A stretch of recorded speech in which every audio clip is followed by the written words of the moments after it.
Iran 40 రోజుల యుద్ధం ప్రపంచానికి ఏం చాటి చెప్పింది? అమెరికాను ముప్పు తెప్పలు పెట్టి 30 చెరువుల నీరు తాగించిందా?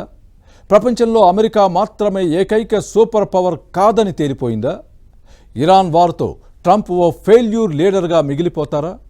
మిడిల్ ఈస్ట్ వార్లో నిజమైన విన్నర్ ఎవరు?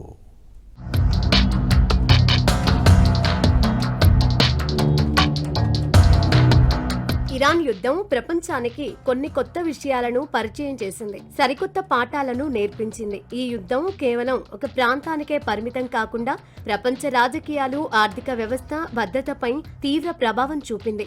మిడిల్ ఈస్ట్ ఉద్రిక్తతలు ప్రపంచ రాజకీయ వ్యవస్థలో మారుతున్న శక్తి సమీకరణాలకు ఒక హెచ్చరిక గంటను మోగించాయి. ఆయుధాల శబ్దం కంటే చెమురు మంటలు ఎక్కువ భయాందోళనలు కలిగించాయి. హార్మోజ్ సముద్ర మార్గం మీద ఒత్తిడి పెరిగిన క్షణంలోనే ప్రపంచ మార్కెట్లు వణికాయి. ఒక చిన్న సముద్ర మార్గం మూసుకుంటే ప్రపంచ ఆర్థిక వ్యవస్థ ఊపిరాడక నిలబడిపోతుందన్న కఠిన వాస్తవం తెలిసొచ్చింది. టెక్నాలజీ ఎంత అభివృద్ధి చెందినా ఎనర్జీ భద్రత ఇంకా ప్రమాదంలోనే ఉందని, ఎలక్ట్రిక్ కార్ల యుగం వచ్చినా ప్రపంచ రాజకీయాలు ఇంకా పెట్రోల్ చుట్టూనే తిరుగుతున్నాయన్న రియాలిటీ రియలైజ్ అయింది.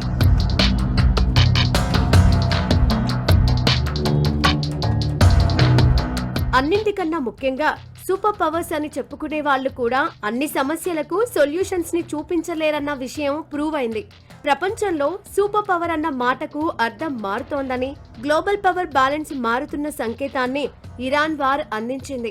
మరీ ముఖ్యంగా యుద్ధం మొదలు పెట్టే శక్తి అమెరికా దగ్గర ఉంది, కానీ తాను అనుకున్న వెంటనే యుద్ధం ముగించే శక్తి ఒక్క అమెరికా దగ్గర మాత్రమే లేదన్న విషయాన్ని ఇరాన్ వార్ ప్రపంచానికి చాటి చెప్పింది.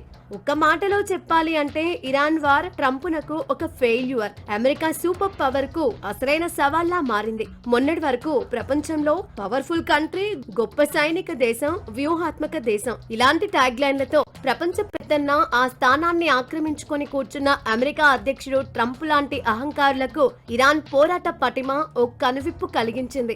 అమెరికా ఇజ్రాయెల్ వ్యూహాలకు దీటుగా ప్రతి వ్యూహాలు వేస్తూ ఉక్కిరిబిక్కిరి చేసింది. కానీ సీజ్ ఫైర్ ప్రకటన చేసిన ట్రంప్ ట్రూత్ సోషల్ వేదికగా తానే విజేతనని ప్రకటించుకున్నారు.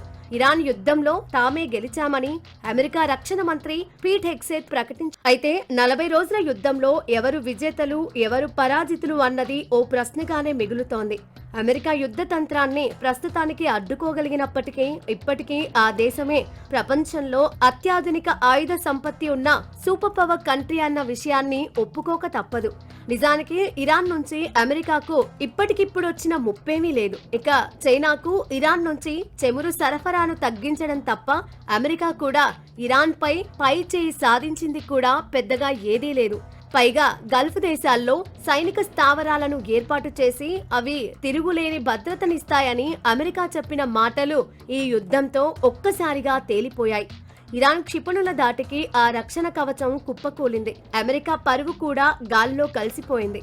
ఇక గల్ఫ్ దేశాల విషయానికి వస్తే అమెరికా సైన్యాన్ని, రక్షణ వ్యవస్థల్ని నమ్ముకొని ప్రపంచంలోనే అత్యంత భద్రమైన ప్రదేశాలుగా, భూలోక స్వర్గాలుగా బిల్డప్పించుకున్న గల్ఫ్ దేశాల ప్రతిష్ట మసకబారింది. ఆర్థికంగా భారీగా నష్టపోగా ఇరాన్ తో వైరంలో అమెరికా కాపాడుతుందన్న నమ్మకం కూడా లేకుండా పోయింది.